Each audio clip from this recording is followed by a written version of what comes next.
Meus irmãos, nós vamos então voltar com o nosso estudo do apóstolo Bartolomeu, que é também Natanael. A gente tem visto isso no Evangelho de João.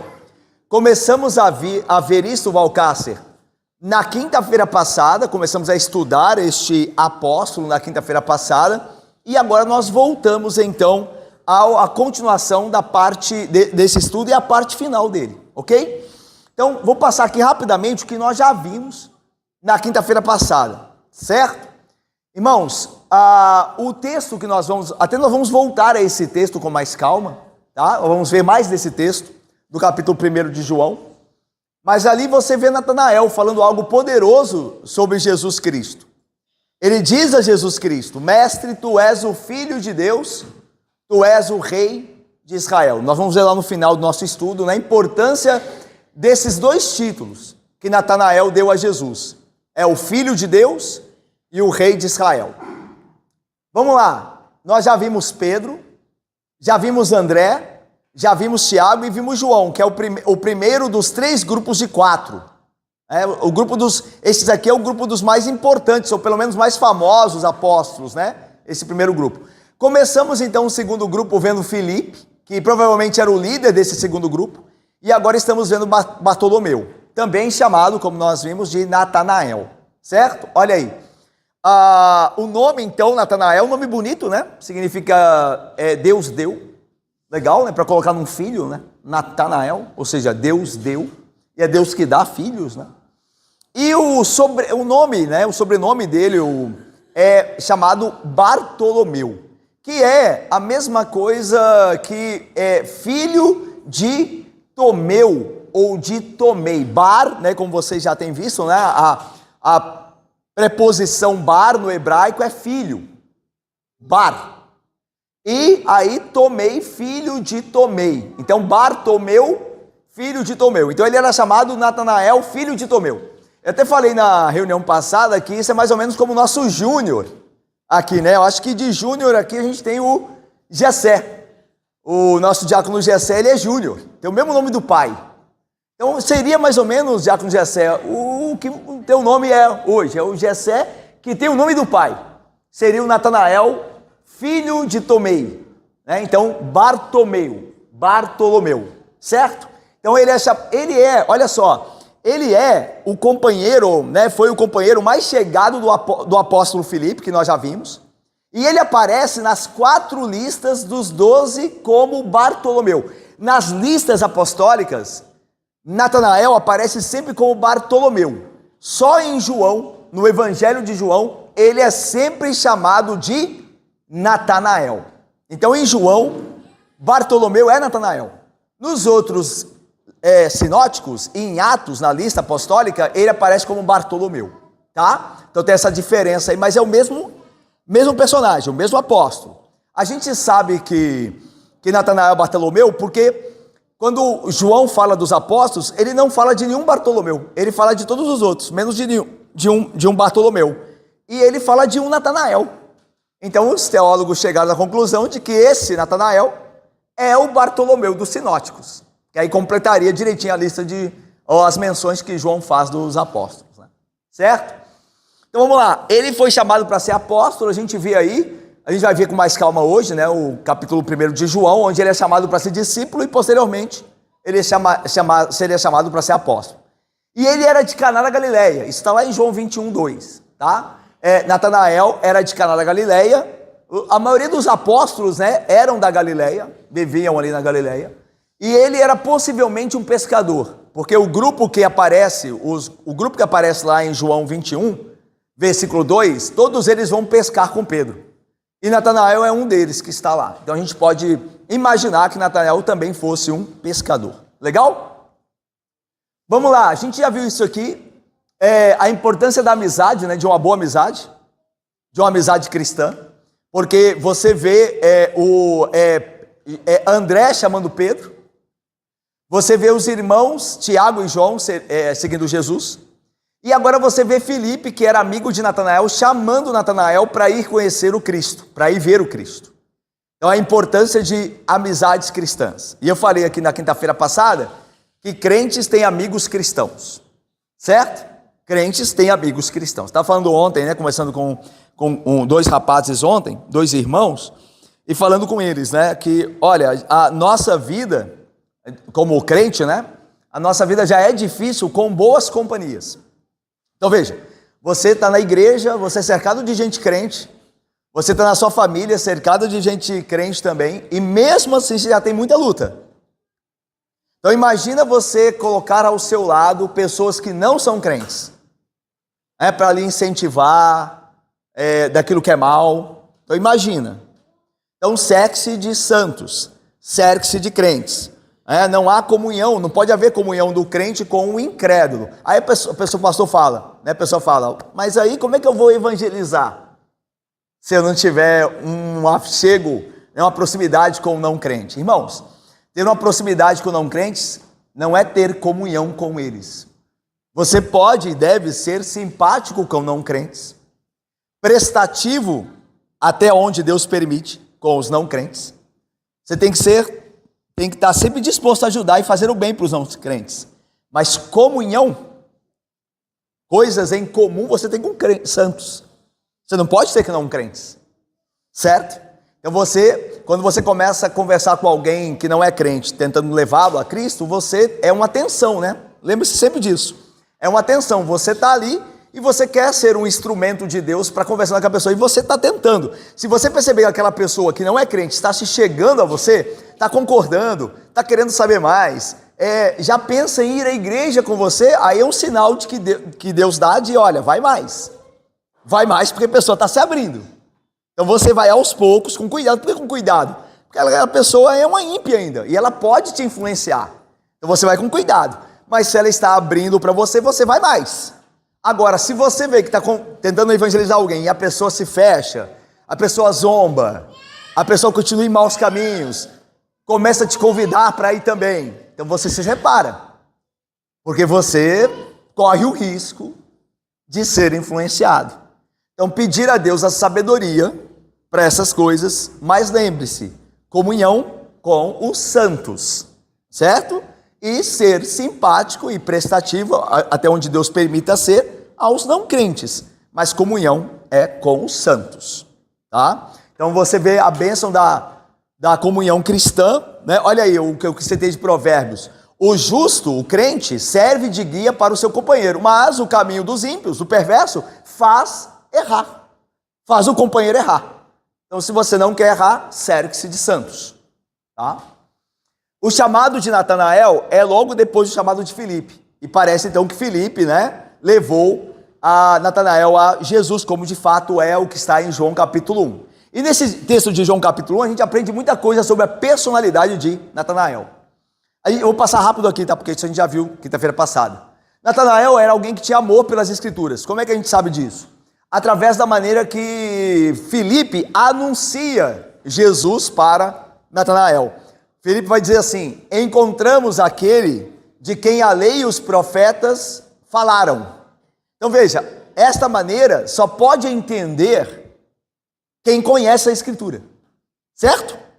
Então olha, encontramos aquele de quem a lei e os profetas falaram. Então pressupõe-se que Natanael sabia o que os profetas e a lei e os profetas falaram de Jesus. Então Natanael era alguém que conhecia as Escrituras. E aí nós aprendemos o que com relação a isso? Que quanto mais você busca Jesus Cristo na Escritura, mais Cristo se revelará a você. Então a ideia de que Natanael estava buscando o Messias, porque ele conhecia o que a lei e os profetas falavam sobre Jesus. E então ele estava agora pronto para ir a Jesus, porque ele estava buscando isso nas Escrituras. Então é assim, eu falei disso na quinta-feira passada. Quanto mais nós buscamos Cristo na Bíblia, mais ele se revelará a nós, mais dele ele se dará a conhecer, certo? Então você vai ter mais comunhão com Cristo à medida que você se dá a buscá-lo na Bíblia. Se você passa pouco tempo com a Bíblia, pouco Cristo se revelará a você. Se você passa muito tempo, mais Cristo se revelará a você. Você vai conhecê-lo mais ainda, tá? Ele mesmo disse, né? Ide às Escrituras, porque elas dão testemunho de mim. Vocês me querem conhecer? Vocês devem ir à Escritura. Então vamos lá. A gente viu o preconceito de Natanael, né? Porque lá no capítulo 1, quando Felipe fala daquele de quem a lei e os profetas falam, ele completa dizendo, Jesus o Nazareno, da casa, filho de José, da casa de José. E aí Natanael responde assim, pode de Nazaré sair alguma coisa boa? Então revela um certo preconceito de Natanael, certo? Natanael entendia como inconcebível alguém bom sair de Nazaré. Nazaré era uma cidade, uma vila pequena, e a gente viu na quinta-feira passada, do lado da vila de Caná da Galileia, de onde era Natanael. Então é interessante aqui, né, que Natanael, ele despreza Nazaré, mas Caná era tão desprezível quanto. Caná da Galileia também era um lugar que não tinha importância nenhuma. Não, aí ia ver no mapa, né, eu mostrei o mapa quinta-feira passada, estão juntinhas, lado a lado. Caná e Nazaré, juntinhos. Então veja, era mais ou menos o sujo falando do mal lavado, certo? E é interessante também que Nazaré era mais importante do que Caná da Galileia. Porque pelo menos Nazaré, algumas vias importantes comerciais, algumas estradas passavam por Nazaré. Por Caná nem isso. Então talvez Nazaré tivesse mais importância, ainda que fosse desprezível, mais importância do que Caná. Mas mesmo assim Natanael mostra um certo preconceito, certo? Veja, um preconceito não tão infundado. Por quê? Porque Nazaré melhor era uma cidade terrível mesmo. Vocês se lembram que Jesus Cristo, quando teve Nazaré, ele foi criado em Nazaré, por ele foi chamado Nazareno, os homens tentaram apedrejá-lo lá. Ele estava na sinagoga, ele leu lá o rolo do profeta Isaías, disse que aquilo ali havia se cumprido, né? O Espírito do Senhor Deus está sobre mim, e ele me enviou para pregar boas novas aos quebrantados. E fala, hoje se cumpriu a Escritura. Ou seja, Jesus é o Messias. E aí diz que os de Nazaré, da sinagoga, tentaram pegá-lo para jogá-lo de espinhadeira abaixo, ou tentar fazer algum mal a ele. E ele passou no meio deles e conseguiu fugir, sair ali vivo. Então veja que era um povo ruim. Jesus era um conhecido daquela vila, era alguém que foi criado ali, e era alguém, obviamente, né, o homem justo, né, o Deus homem perfeito, e mesmo assim quiseram matá-lo. Então veja que Nazaré não era um lugar, né, muito bom de fato. Mas daí você julgar que não poderia sair ninguém de bom de lá, já é outra coisa, né? Já mostra um preconceito infundado. Eu falei aqui é o mapa, né? O vermelhinho é Nazaré, o amarelinho lá é Caná. Então a cidade de Natanael e a cidade onde Jesus fora criado são bem próximas, né? Preconceito infundado é pecado. Por que eu falo que preconceito infundado é pecado? Porque nem todo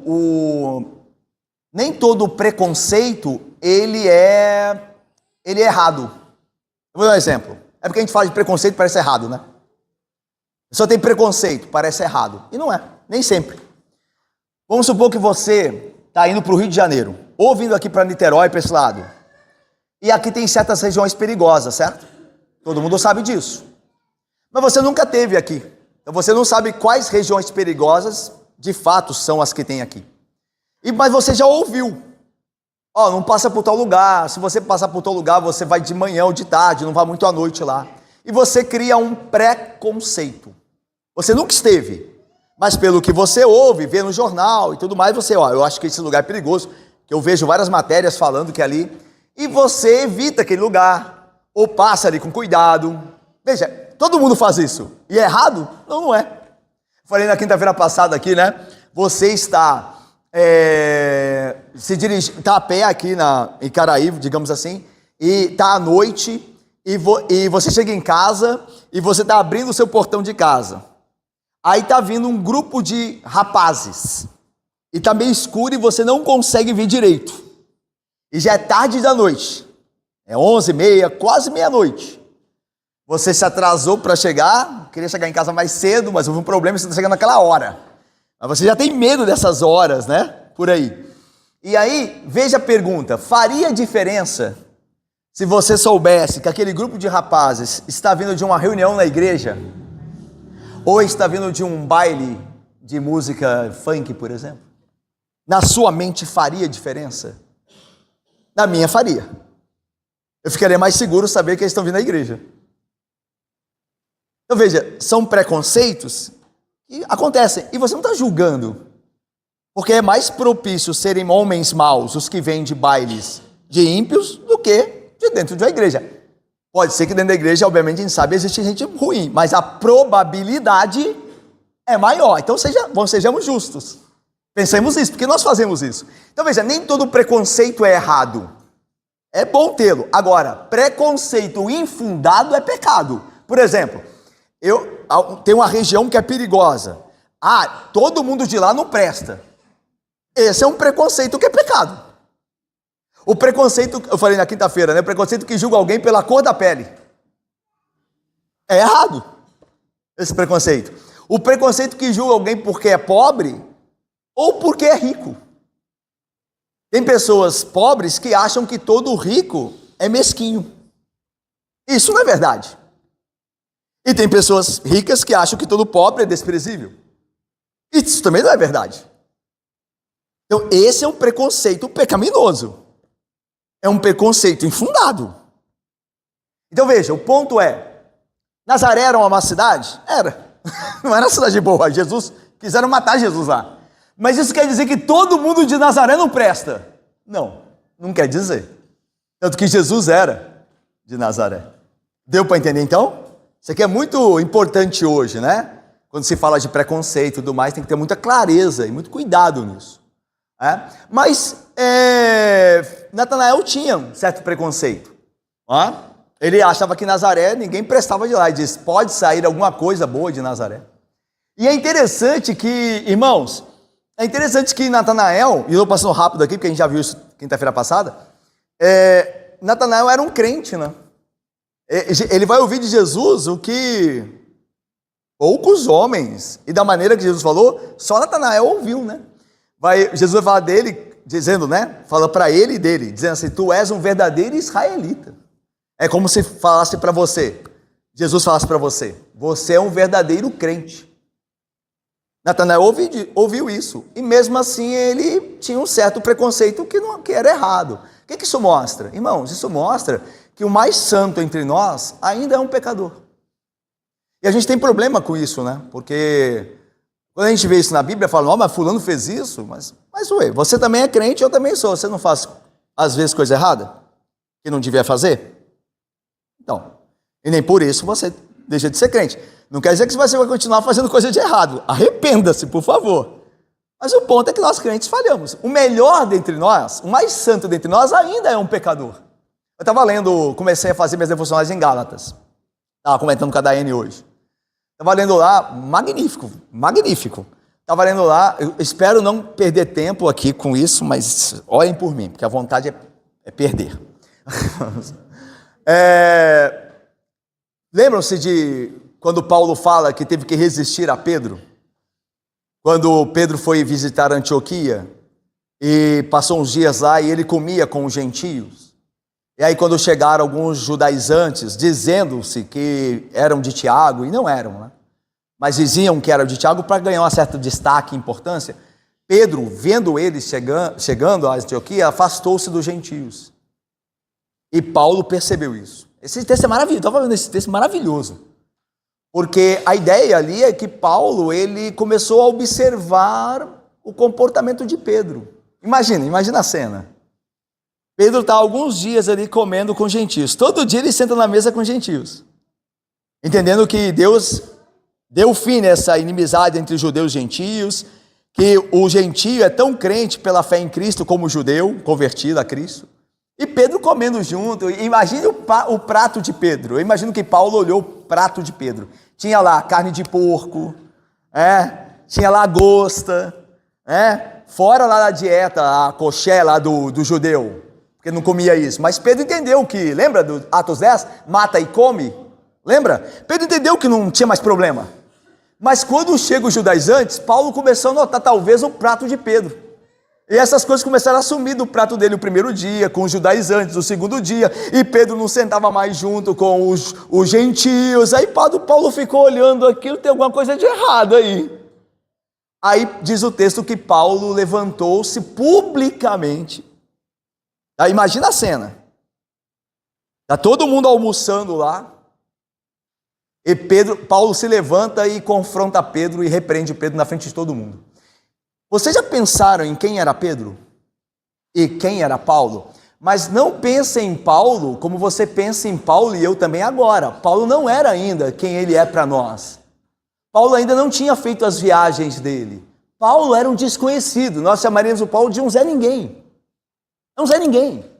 O que as pessoas sabiam de Paulo é que ele tinha perseguido a igreja. Ele era famoso por isso. Porque ele não era o Paulo do final da vida ainda. Quando ele confronta Pedro, não, ninguém conhecia Paulo. Mas imagina quem Pedro era. A coragem de Paulo. E pior ainda, né, para dificultar para ele, Barnabé, que era aquele que amava os gentios, que gozava de um nome maravilhoso dentro da igreja cristã, eles deu razão a Pedro, ele também se afastou, Barnabé se afastou do gentio. Então imagina a pressão em cima de Paulo. E a Bíblia diz que ele se levantou e resistiu Pedro face a face. Mas aí eu fiquei pensando em Pedro. Falei assim, gente, é impossível que Pedro tenha feito isso. Será que Pedro não aprendeu tanto tempo com Cristo e com a visão? E aí, então veja, é isso mesmo, crentes falham. Eu peço a Deus que eu não venha falhar. É verdade que crentes falham. Mas eu oro a Deus dizendo, Senhor, se esses homens caíram, o que será de mim? Certo? Você não tem medo disso, não? Eu tenho muito medo disso. Porque eu olho esses homens crentes, que tinham uma comunhão com Deus muito maior do que eu tenho, e eles caíram. O que será de mim? Estou perdido. Assim, a gente tem que viver sempre em vigilância.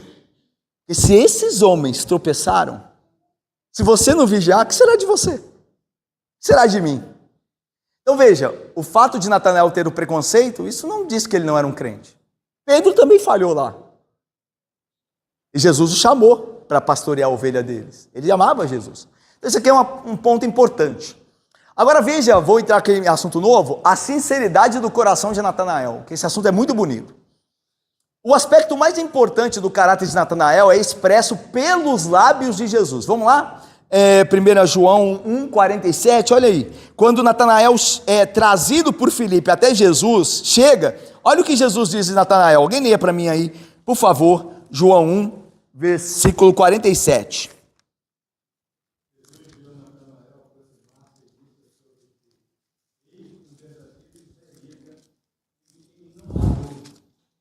Irmãos, que maravilha, hein? Pode manter aberto aí, porque agora a gente vai ficar muito nesse trecho aí da Bíblia, tá bom? Então olha o que Jesus disse a Natanael quando viu Natanael. Eis um verdadeiro israelita em quem não há dolo. Dolo é engano. A ideia é, você é um verdadeiro israelita, você não é alguém fingido. E olha que Jesus lidava com muita gente fingida. Você lembra lá eu coloquei aqui, vamos lá com calma. Primeiro, como é que Jesus sabia que Natanael era um verdadeiro israelita? Porque lembra do que João diz? Olha lá, e Jesus não precisava que alguém lhe desse testemunho a respeito de homem algum. Por quê? Porque ele mesmo, Jesus, sabia o que era a natureza humana. Ele conhece o coração, ele sonda o coração, ele sabe quem está fingindo, quem não está, quem é crente mesmo, quem finge ser, ele sabe. Então, quando ele falou de Natanael, ele sabia, ele viu o coração de Natanael. Então veja, o próprio Jesus declarou isso, bem-aventurado Natanael.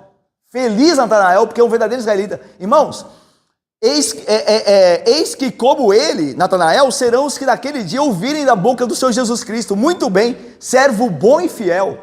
Fosse fiel no pouco, sobre o muito te colocarei. Entra na alegria, né, no gozo do teu Senhor, Mateus 25. Então a mesma coisa que os santos vão ouvir, o que Natanael ouviu aquele dia, a mesma coisa que o crente verdadeiro vai ouvir do Senhor Jesus Cristo naquele grande dia, né? Servo bom e fiel, né? Então peçamos a Deus e nos esforcemos, herculeamente, com toda a nossa força, para chegar naquele dia, ouvir pela graça que se tornou operosa em nós, servo bom e fiel, aquilo que Natanael ouviu. Mas e o preconceito dele? Sim, verdade, era um pecado. Todavia os santos são sinceros quanto aos seus pecados, e se arrependem deles, e os abandonam, não é? O amor de Natanael a Deus e o desejo de ver o Messias eram verdadeiros, mesmo que ele cometesse pecado. Seu coração era sincero, sem malícia. Lembra do Salmo 32? Davi vai escrever: bem-aventurado o homem a quem Deus não atribui pecado. Não é o homem que não tem pecado. Davi não diz isso. Bem-aventurado o homem que não tem pecado, porque não existe homem sem pecado. Davi vai dizer: bem-aventurado o homem a quem o Senhor não cobra o pecado. Então Davi era um pecador. Davi fez o que fez, lembram-se? E ele se arrependeu. Era um crente, assim como Natanael também. Era um homem sincero, um verdadeiro israelita, mas ainda um pecador. Que pecava, mas se arrependia. Ok? Então, irmãos, um verdadeiro israelita e não um Jacó. É legal isso, né? Porque esse texto tem tudo a ver com Jacó, né? Lembra que Jacó recebeu o nome de Israel. Lembra lá de Gênesis, quando lutava com o anjo lá no vale de Jaboque? E prevaleceu contra o anjo, né? E o anjo, que é o Senhor Jesus Cristo lá, pré-encarnado, diz: tu não há de chamar mais Jacó, mas sim Israel, porque lutastes com Deus e prevaleceste. E ali a luta é a oração, né? Porque lembra? Não te deixarei se não me abençoares. Não te deixarei. Então lutou em oração e prevaleceu. Então a ideia é que e vocês vão ver aqui no final vocês lembram? Eu não li o texto, né?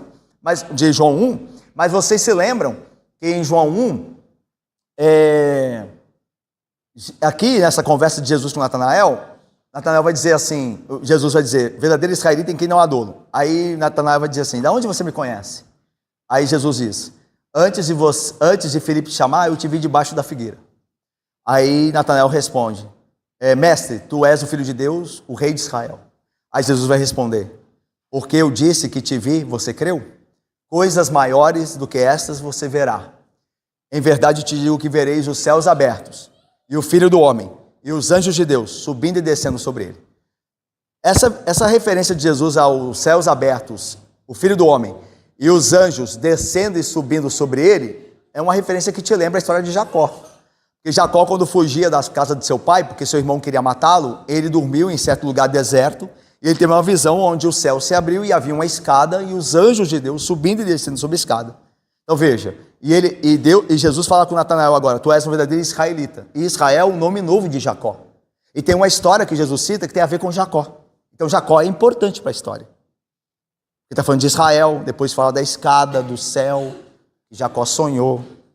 Então veja, o ponto é o seguinte: você é um verdadeiro israelita e você não é um Jacó. Qual o significado do nome Jacó? Enganador. É literalmente aquele que pega no calcanhar. Literalmente. O que segura no calcanhar. Porque é o que Jacó fez, lembra? Quando os gêmeos nasceram, tirou os primeiros Esaú saiu primeiro e Jacó pegou no calcanhar do irmão e saiu junto. Ou seja, a ideia é aquele que tira vantagem. É aquele que é esperto para tirar vantagem dos outros. E foi isso que Jacó fez a vida inteira. Lembra do prato de lentilha? Quando o irmão dele chega da caça, cansado, do campo, ele não tem o que comer? Aí me dá um pouco desse prato avermelhado aí, né? Aí Jacó diz: se você me der o direito da primogenitura, vai tirando vantagem. Se você me der o direito da primogenitura, eu te dou o prato. Ele: não, é seu. É porque Esaú era um pecador, não ligava para nada, que era espiritual. Aí trocou a bênção da primogenitura. Mas veja, Jacó se valeu da fraqueza do irmão para poder tirar vantagem. Então ele era um enganador a vida inteira. Até que Deus mudou ele, né? Como muda todo crente, né? Todo pecador que crê. Então veja, a ideia é: você não é um Jacó, você não é um enganador, você é um Israel. Você é um crente verdadeiro. O sentido é que não havia truque ou enganação em Natanael. Ele não tinha uma máscara. Então veja, o ponto é o seguinte: Jesus odeia hipocrisia. Vocês se lembram de Mateus 23? Ai de vós, fariseus, aí sempre vem uma designação. Sempre. Hipócritas. Em todo o capítulo 23 da maldição de Jesus sobre os fariseus, sempre tem hipócritas. Ai de vós, fariseus hipócritas, porque fazei isto e fazei aquilo e negam isso, e depois, ai de vós, fariseus hipócritas de novo. Depois você veja lá. Irmãos, domingo, se Deus permitir, domingo à noite, no sermão sobre Romanos, a gente vai falar muito disso aqui. Deus vai falar conosco, né? Muito sobre verdadeira fé e hipocrisia. E Jesus odiava a hipocrisia, e ele estava cercado de hipócritas. Então ele sabia, como ele conhece o coração, e não só por isso, ele estava cercado pela experiência também, ele sabia muito bem reconhecer o hipócrita. E Natanael não era um. Não era um. A vida dos hipócritas era recoberta de um verniz de espiritualidade, mas não era real. Eles não eram sinceros. E é que eu tenho falado com vocês sobre isso, né, irmãos? Hoje, como na época de Jesus também não é diferente. Hoje você vê muita vida envernizada, muita casca de crente. Você vê muita gente falando e pouco poder. Você vê muito isso. Ai de nós, né? Que Deus tem misericórdia de nós. Mas você vê muito tipo de crente, mas não o poder de crente, dizer não, de resistir ao pecado, sabe, de esmorrar o seu corpo, como Paulo diz, reduzir ao pó. Você não vê essas coisas. Você vê muita celebração e pouco sofrimento, pouca cruz.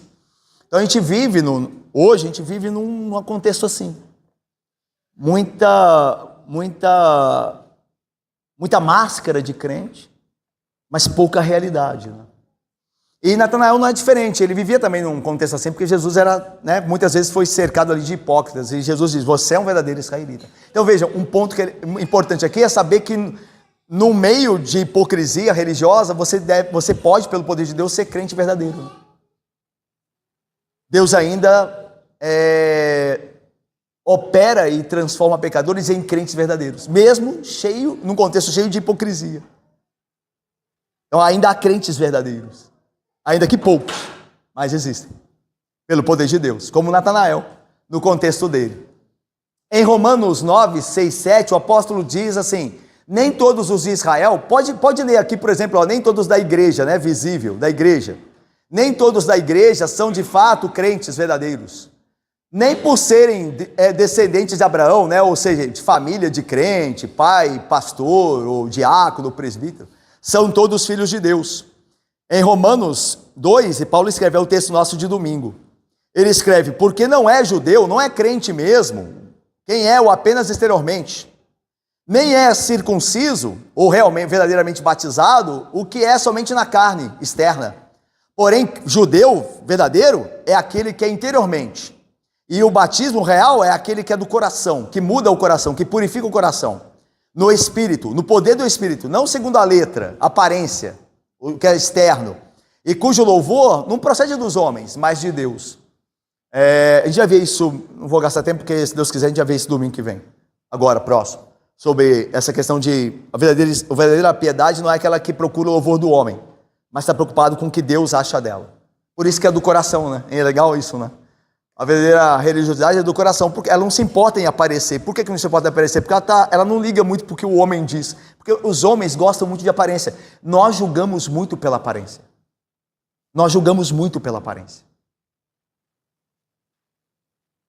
Lembra por exemplo, na Bíblia a gente tem isso, né? Que quando o profeta Samuel foi à casa de Jessé, pai de Davi,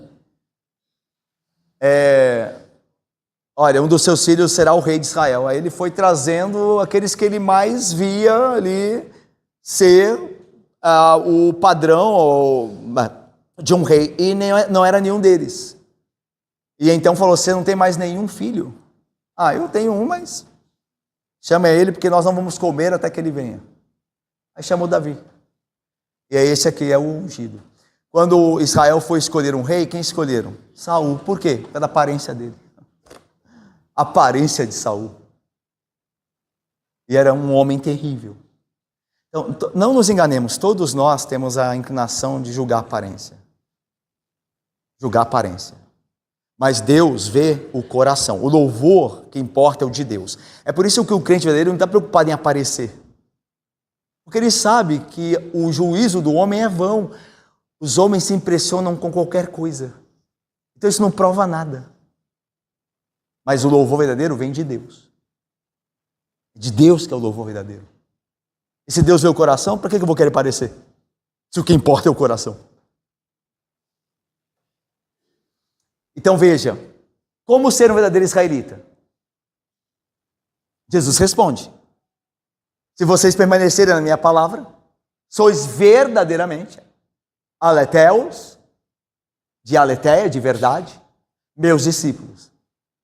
Como é que eu sou um verdadeiro israelita?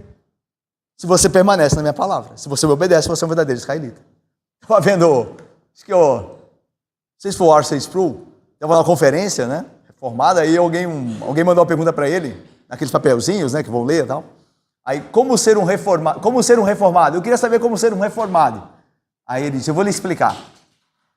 Pegue a sua Bíblia, leia a sua Bíblia e viva a sua Bíblia.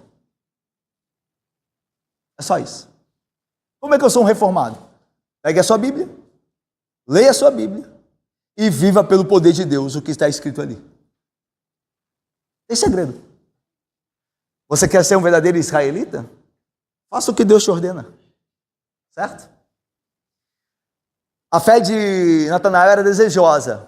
Pelo fato de seu coração ser sincero, a sua fé era real. E sua fé real, Natanael superou aquele preconceito dele. Suas palavras de Jesus e a narração que segue revelam seu verdadeiro caráter. De onde me conheces? Perguntou Natanael.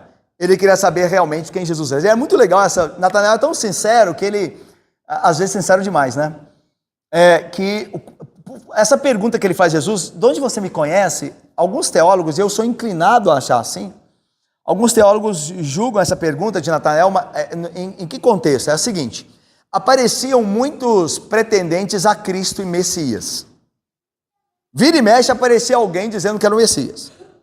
E aí se autoproclamava e um grupo de pessoas, né, um grupo de discípulos se juntava em torno dessa pessoa que se autoproclamava o Messias. Lembra que Jesus falou assim? Jesus falou isso, ele prometeu, né? Aparecerão muitos dizendo, eu sou o Cristo. Então era comum aparecer gente dizendo que era o Messias. Até hoje, né? Tem, né? O Henrique Cristo, não é? O Henrique Cristo lá? E não tem um grupo de seguidores, por incrível que pareça? E aí então, a ideia de Natanael é que quando Jesus diz assim, olha, você é um verdadeiro israelita, Natanael diz assim para ele, olha, de onde você me conhece? A ideia é, olha, você não me conhece, você está querendo me bajular? Então, Natanael foi muito sincero ali, né? Como um verdadeiro israelita. Porque ele não sabia com quem estava lidando ainda. Você está me bajulando? Você não me conhece. Você quer que eu te siga? Você fica bajulando as pessoas para te seguirem? De onde você é? De onde você me conhece? É legal essa pergunta. É alguém que quer ser bem objetivo, olha. Não vem me enganar. Vai ser legal de Natanael aqui. E aí Jesus vai responder a ele. Eu te conheço porque antes de Filipe te chamar, eu te vi debaixo da figueira. E aquilo é muito impactante para Natanael. É a pergunta que vale R$1 milhão, né? Qual que é a pergunta? O que Natanael estava fazendo debaixo da figueira? Irmãos, o texto não diz, mas o que os teólogos, e eu estava lendo sobre isso, e muitos teólogos concordam e fecham com essa possibilidade, explicam da seguinte maneira, na casa dos judeus, era muito comum ter figueiras, os judeus plantavam, era muito comum o plantio de figueiras. Figueira é uma árvore, no Oriente, que dá muita folhagem. E o tronco é um tronco forte e a folhagem ela se estende, faz uma sombra muito grande. Então, os judeus, quando fazia muito calor, e os cômodos eram muito quentes, geralmente, os cômodos, porque a maioria dos judeus moravam em casas que eram um cômodo só. Então, você fazia tudo lá, você dormia, você cozinhava, ficava lá o forno, lá queimando com lenha, então aquilo ficava muito quente, em dias mais quentes. Então, você lembra de uma parábola que mostra que geralmente as casas eram um cômodo só. Lembra aquela parábola que o homem bateu na porta de outro pedindo ajuda dele e ele diz assim, eu não posso sair aí, porque se eu sair eu acordo os meus filhos, lembram-se? Ele fala isso, eu não vou acordar todo mundo da casa, por quê? Porque todo mundo dormia no mesmo cômodo. Então se ele levantasse para poder atender a porta, todo mundo ia acordar. Então eram casas, a maioria dos judeus tinham casas pequenas. Daí que você pode entender que, por exemplo, que a casa de Marta, Maria e Lázaro, eles eram ricos pelo tamanho da casa deles. Porque lá vão comer mais de 12 pessoas depois que Lázaro ressuscita. Então você fala, esse pessoal é rico. E aí você lembra disso porque os judeus vieram ver Marta e Maria no evento do sepultamento de Lázaro. Os judeus importantes saíram de Jerusalém para ir à casa dela, para poder mostrar suas condolências e seus sentimentos. Então, era uma família que tinha poder, a família de Marta, Maria e Lázaro. E você vê que não era uma casa pequena. Mas a maioria dos judeus tinha uma casa pequena e tinha lá a figueira, na área de fora ali, no quintal. E quando o judeu queria descansar, ele ia para debaixo da figueira. E geralmente era uma prática, isso já os historiadores confirmam essas coisas, era uma prática dos judeus, debaixo da figueira, lerem a Torá, lerem a lei. Então é provável que Natanael estivesse lendo a Bíblia. E aí Jesus fala, você é um verdadeiro israelita, porque eu vi o que você estava fazendo, quando ninguém viu. Então veja como o contexto, a ideia de Israel, enganador, Jacó, tem tudo a ver. Porque fala assim, tem gente que só lê a Bíblia na igreja, quando está aqui. Mas em casa não pega. Não tem tempo para essas coisas. E Jesus diz, você é um verdadeiro israelita, porque eu te vi debaixo da figueira. Então a probabilidade, dentro do contexto, de Natanael estar cumprindo com um exercício piedoso ali é muito grande. Certo? Tanto que o contexto, lembra de Felipe falando? Achamos aquele de quem a lei e os profetas falaram. E os judeus estudavam a lei e os profetas quando estavam debaixo da figueira. Então tem um contexto que é construído aqui. Olha só. Olha o que Davi, esse salmo é belíssimo, de Davi. Atentarei sabiamente ao caminho da perfeição. A ideia é que Davi quer ser perfeito. Ó, quando virás ter comigo. A realidade é que ele não é ainda. Atentarei para o caminho da perfeição. Eu desejo ser perfeito como o meu Senhor é, mas eu ainda não sou. Então, quando virás ter comigo, ó perfeição. Então, um desejo de ser mais crente, de ser mais puro. Aí ele diz assim, olha só como isso começa. Como é que você vê que realmente alguém deseja ser puro? Portas adentro em minha casa, terei coração sincero. Deixa eu lhes falar uma coisa bem simples. Parece simples, mas ela é muito poderosa. Você é o crente que você é em casa. Você não é o crente da igreja. Eu não sou o pastor do púlpito. Eu sou em casa. É em casa e geralmente eu sou quem eu sou de fato. Quando ninguém me vê. É ali quem eu sou de fato. Por isso Davi diz, portas adentro da minha casa, terei coração sincero. Porque é ali que importa. Porque eu venho aqui na igreja, eu sei o que tem que fazer se eu quiser parecer crente. Eu sei, não só eu. Todo mundo sabe quais são os jargões, o que tem que se dizer. Eu me lembro de candidatos ao Ministério Ordinário da Palavra, que foram examinados pelo presbitério, que no exame, no exame era a própria encarnação de João Calvino. Aí depois que passa o exame, depois que é aprovado, aí começa na igreja a fazer umas maluquices. Aí você fala, cadê aquele cara lá? É porque ele sabia o que tinha que falar. Não é tão difícil enganar homens. É verdade que você não consegue enganar todo mundo todo o tempo. Mas você pode enganar alguns por muito tempo e poucos por pouco tempo. Mas você não consegue enganar todo mundo ao mesmo tempo. Mas você consegue enganar pessoas. Então veja, você é quem você é em casa. A sua piedade está lá. E se ela estiver lá de fora, você terá muito poder fora. Muito poder fora. Porque Deus honra essas coisas. Agora, se você não estiver em casa, você desiste. Porque o máximo que você está fazendo, e eu também, é fingir. E um dia, como diz outro, o pessoal popularmente fala, a máscara cai. Lembra do que a Bíblia diz? Não há nada oculto que não venha a ser revelado. Um dia essa máscara vai cair. Então, lembre-se disso.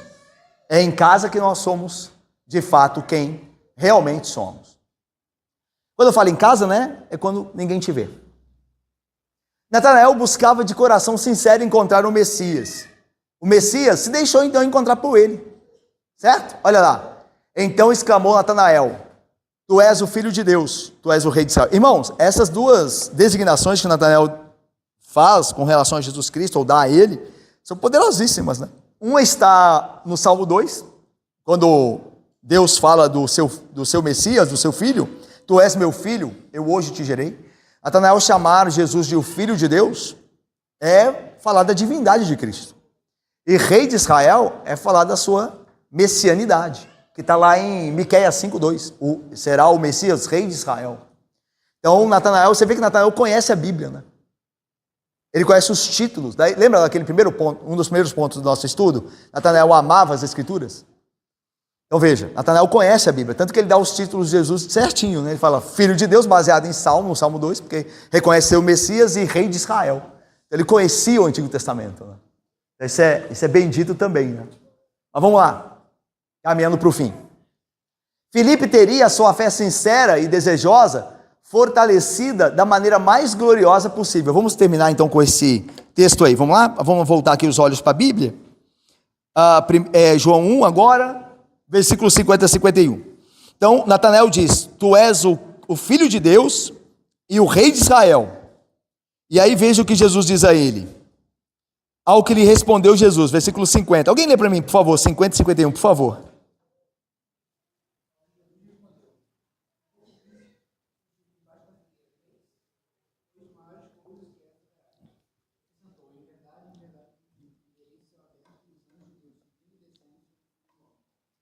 Então veja, irmãos, Jesus ele diz para Natanael, né, terminando aqui, fala, só porque, presbítero Otto, só porque eu falei que te vi debaixo da figueira, você creu, e já é muito, né? Convenhamos. Já mostra que Jesus Cristo é um onisciente como Deus, né? Onisciente e onipresente. Porque se ele viu Natanael debaixo da figueira, ele tem que estar lá para ver. Então, onipresente. E se ele sabia o que Natanael estava fazendo para dizer que ele era um verdadeiro israelita, ele tem que ser onisciente. Esses são atributos só de Deus. Irmãos, a Bíblia toda hora fala que Jesus é Deus. Toda hora. Como é que ele poderia falar com Filipe, que antes de Filipe chamá-lo, ele viu Filipe? Ou melhor, ele viu Natanael. Por como? Se ele não fosse Deus. Isso é um atributo divino. Onisciência e onipresença. Então veja, mesmo assim Jesus diz assim, é como se Jesus tivesse dito assim para ele, só por isso você crê? Você verá coisas maiores do que esta. É interessante a ideia de verás, né? Porque lembra como começou essa história toda? Pode sair alguma coisa boa de Nazaré? Aí o que Filipe disse para Natanael? Vem e vê. Vem e vê. Aí Jesus disse, verás coisas maiores do que essa. Vereis os céus abertos e os anjos de Deus subindo e descendo sobre o Filho do Homem. Na visão de Jacó, a diferença é que há uma escada. Aqui não há escada. O Filho do Homem é a escada. Você verá o Filho do Homem e os anjos de Deus subindo e descendo sobre ele. Então ele é a escada. A ideia é a seguinte, Natanael, eu vou levá-lo ao céu. Eu vou perdoar os seus pecados. Eu vou redimir a sua alma. Você será um cidadão do reino eterno. Isso é muito maior do que eu dizer que eu vi você fazendo algo debaixo da figueira. Eu vou fazer por você algo que você jamais poderia imaginar. Eu sou o seu redentor. Eu vou te levar ao reino de meu Pai. Eu farei isso por meio da minha cruz.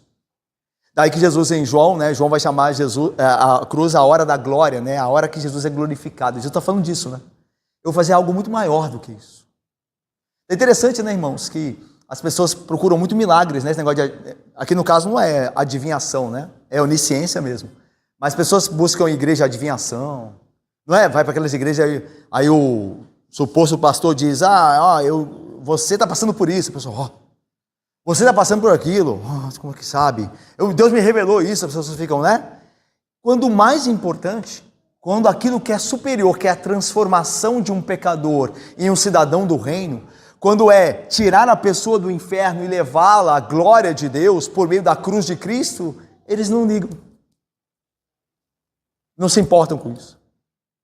Se dão a coisas menores, e no caso de hoje, muitas coisas falsas, enquanto estão perdendo aquilo que é mais importante, aquilo que é infinitamente superior, que é a salvação da alma, a transformação da mente, do coração, a redenção, a regeneração, aquilo que Cristo opera por meio da sua obra. Então, coisas maiores você verá.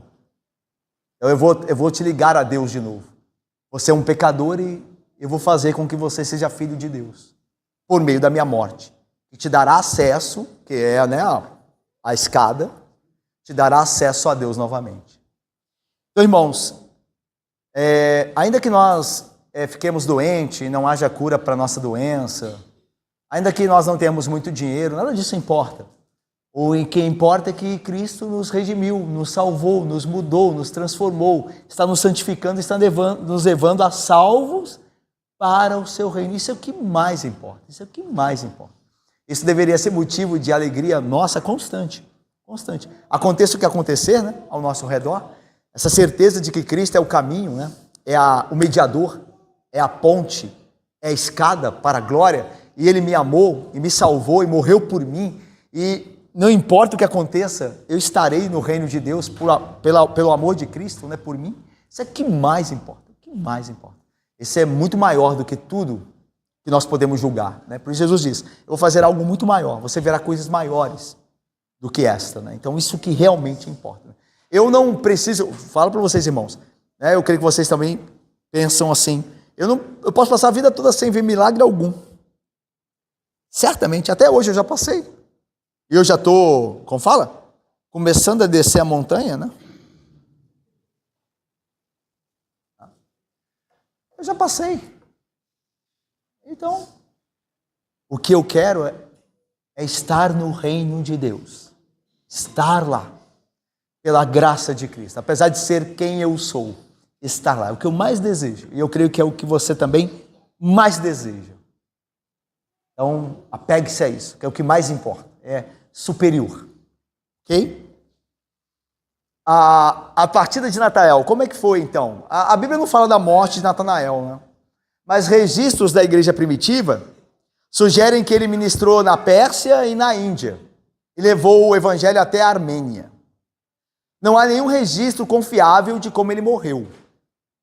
Todos os relatos, porém, os que existem, que não são confiáveis porque não são como a Bíblia, né? Então você tem que ler, mas pode ser, pode não ser. Mas todos os relatos que existem sobre a morte de Natanael afirmam que ele foi martirizado como todos os outros apóstolos, né? Exceto João, né? João é o único que morreu de velhice, mas os outros foram martirizados, né? Então, é como eu falei com vocês, né? Quando a gente entra nessa questão do que diz a tradição, a gente entra, mas com certo cuidado, né? Porque não são textos inspirados. E aí também tem muita romantização, né? Tem romantização demais, né? Fez isso, fez aquilo. Então, eu sei que Natanael serviu a Cristo de maneira fiel pela graça dele. Isso eu não tenho dúvida. De que ele está no céu, lá com Cristo. Porque Cristo o salvou. Agora, a gente tem que ter cuidado com a tradição, porque a tradição é apenas tradição de homens mesmo. O que não falha é a palavra inspirada. O restante, a gente ouve, acha interessante, tal, mas não é uma informação que dependa dela a nossa fé, de forma alguma. Bom, eu creio que o nosso estudo a gente pode terminar com esse versículo, essa bem-aventurança, que fala muito sobre Natanael, né? Vamos ler juntos, aí a gente termina? Bem-aventurados os limpos. Eu acho que essa bem-aventurança tem tudo a ver com Natanael, né? Porque ele era um verdadeiro israelita, logo ele tinha um coração limpo, puro, sincero, e ele viu a Deus em Cristo. Vem e vê. Ele viu. Porque ele tinha um coração sincero. Então veja, os de coração sincero verão a Cristo. E é o que você deve mais desejar. Ter um coração puro. Porque Jesus fez uma promessa para você. Você o verá. Face a face. Face a face você verá. Se você, pela graça, buscar, pela graça que te capacita, buscar um coração puro e sincero. Deus abençoe. Amém.